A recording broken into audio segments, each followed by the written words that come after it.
In fact, one of the primary reasons, I believe, for the invasion of Ukraine, for the Russian invasion of Ukraine 3 years ago, and we're almost at the anniversary, 3 years ago, was because, I mean, obviously it was part of the reason was Putin wants a new Russian empire. Part of the reason was he wanted to show that he would crush democracy in Ukraine to discourage any Russians from wanting to take that route. But he also wanted to say, look, I can do this. Like, I can invade Ukraine. I can bomb civilians. I can kidnap children. He's kidnapped 20,000 children, taken them from Ukraine, occupied Ukraine to Russia. I can torture people. I can defy the Geneva Conventions, the UN Charter, the UN, UN, all kinds of institutional language on human rights. I can do all of this, and you can't stop me. So what he's trying to show is that he doesn't care about any of these documents or any of these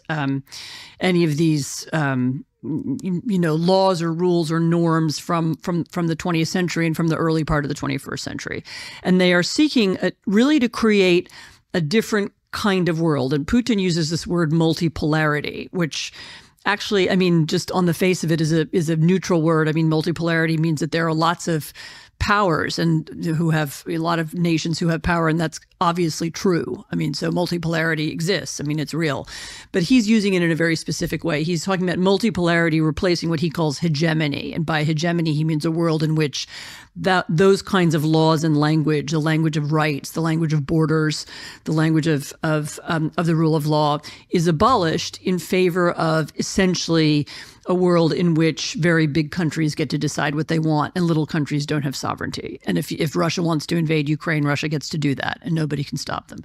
And so that's the world they're seeking to create. And those are the institutions they want to destroy. And of course, it's very dangerous because there have been many. I don't want to claim that the last 70 or 80 years have been perfect by any means, but the fact that the U.S., Europe, so many other countries have been able to invest so much in welfare, in scientific research, in increasing the prosperity of their nations, as opposed to spending, 20 or 30 or 40% of their national budgets on the military.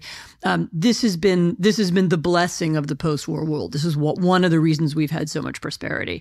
I mean, if we return to a world in which might makes right and everybody needs a huge army, then we're going to be living on a very different kind of planet. But that is what the Russians want. And increasingly, it seems that it may even be what the Chinese want.